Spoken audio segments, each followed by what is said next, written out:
الصلاة والسلام عليك يا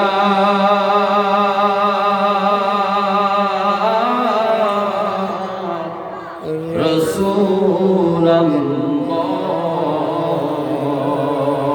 الصلاة والسلام عليك يا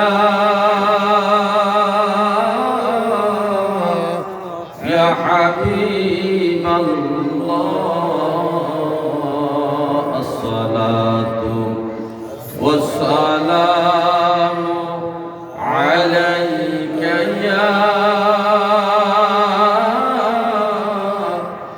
يا شفيع المذنبين. الصلاة والسلام عليك يا رحمة للعالمين. صلاة يا رسول الله عليكم سلام يا حبيب الله عليكم صلاة يا رسول الله عليكم سلام يا حبيب الله عليكم সাধ্য নাই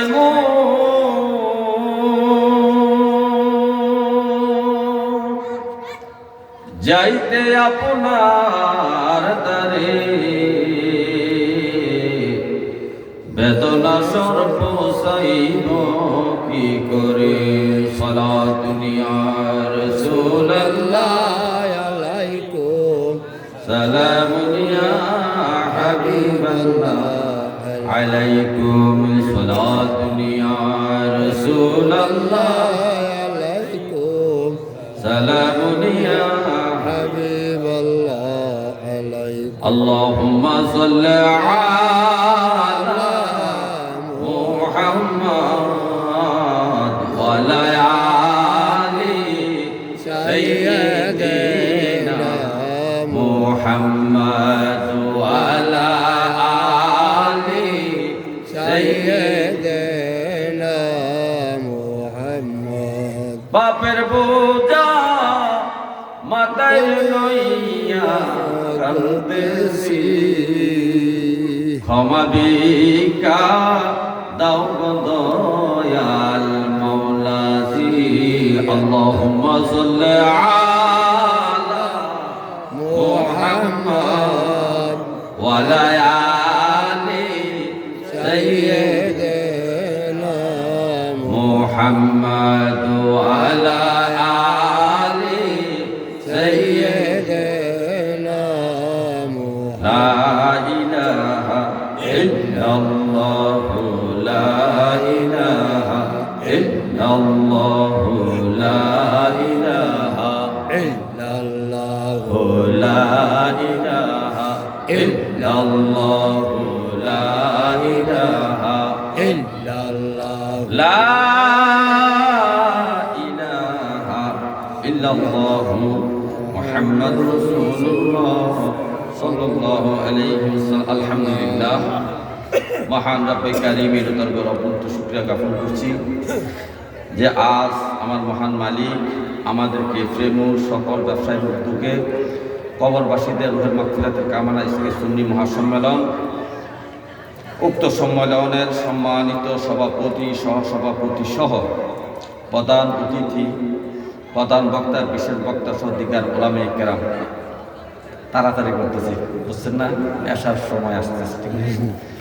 এবং আমার বাজানরা, আমার এই যুবক বাবারা, আশিকের রসুলেরা, নবী প্রেমের অলির গোলামেরা, এই আজকে যে মাহফিলের সুন্নি মহাসম্মেলনে আয়োজন করছে, আমার এই বাবাদের প্রতি আমার পক্ষ থেকে এবং সমস্ত আলেম ওলামার পক্ষ থেকে দোয়া রইল এবং সবাইকে সম্মানিত সামিনে কেরাম, পর্দার মা বোনেরা সহ সবাইকে সালাম দিচ্ছি। আসসালামু আলাইকুম ওয়া রাহমাতুল্লাহি ওয়া বারাকাতুহু। ওয়ালাইকুম আসসালাম হাজিরিন, ওয়া রাহমাতুল্লাহি ওয়া বারাকাতুহু। স্বামী স্ত্রীর হক, স্বামী স্ত্রীর হক এটা গুরুত্বপূর্ণ বিষয়। স্বামী স্ত্রী হকের মধ্যে সর্বপ্রথম স্ত্রীর হক আদায় করতে হবে স্বামী। শব্দটা কি তা স্ত্রী স্বামী না স্বামী স্ত্রী? তাহলে স্বামী শব্দটা আগে আছে, তাহলে আগে হক আদায় করবে কে? স্বামী। আগে হক আদায় করবে কে? স্বামী। এরপরে স্বামী যদি হক আদায় করে পরে স্ত্রীর হক আদায় করে। এখন স্বামীদের সম্পর্কে আলোচনা না করে স্ত্রীদের বিষয়ে একটু আলোচনা করি। হাজিরিন, আমার নবী রাহমাতাল লিল আলামিন আল্লাহর প্রিয় মাহবুব। আল্লাহর সৃষ্টির মধ্যে আমার নবীর মতো মহব্বতের কোনো ব্যক্তি আল্লাহর কাছে ছিল না, থাকবে না, অতীত ছিল না, বর্তমানও নাই, ভবিষ্যতেও থাকবে না। বলেন সুবহানাল্লাহ। আমার নবীর ওই জবান মুবারকের দ্বারা ইনি সাহাবেদের সম্মুখে ইরশাদ মুবারক করেছেন যে হে আমার সাহাবারা শোনো, একটা মহিলার জান্নাতে যাওয়া অতি সহজ। মহিলার জান্নাতে যাওয়া কি অতি সহজ।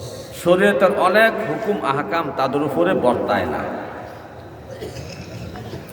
তারা যদি ঈমান আনার পরে নামাজ রোজা করে শুধু স্বামীকে সন্তুষ্ট করতে পারে। কাকে? স্বামীকে। এই বিষয়ে নবীজি বলেন, আইয়ুহাল ইমরাআতি মাতাত যাওজুহা, কোন মহিলা যদি মৃত্যুবরণ করে,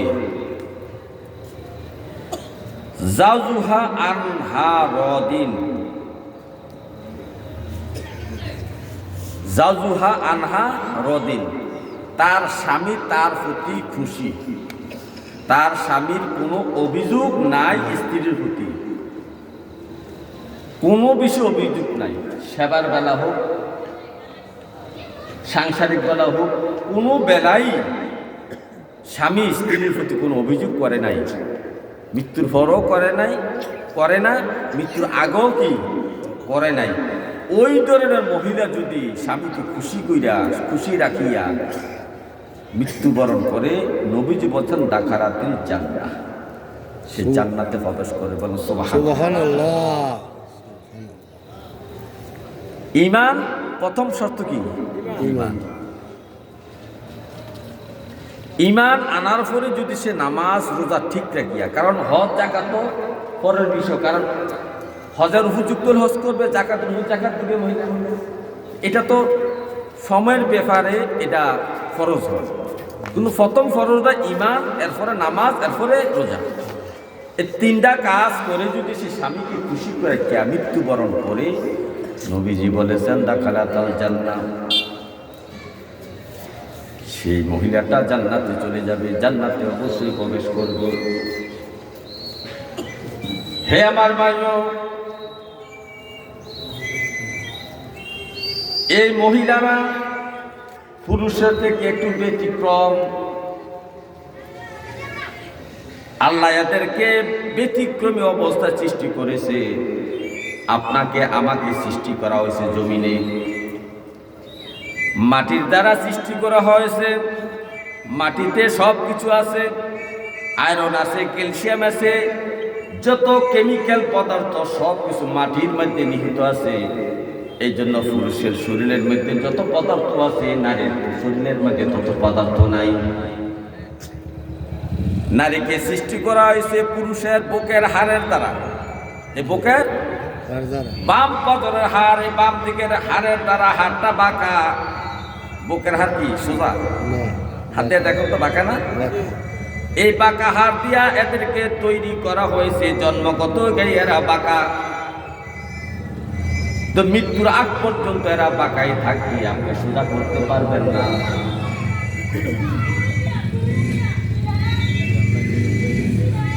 হযরত ইব্রাহিম আলাইহিস সালাম অভিযোগ করেছে আম্মাজান সারার বিপরে আল্লাহর কাছে,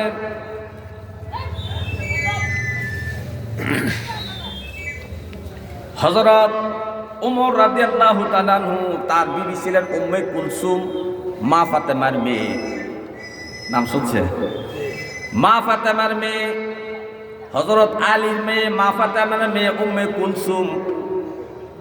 এই উম্মে কুলসুমকে হযরত ওমর বিবাহ করেছেন। তো উম্মে কুলসুম তো আওলাদে রাসূল। এখন ওমরের সাথে কথাবার্তা একটু টক্কর লাগে, দ্বন্দ্ব বিদ্বন্দ্ব হয়ে যায়,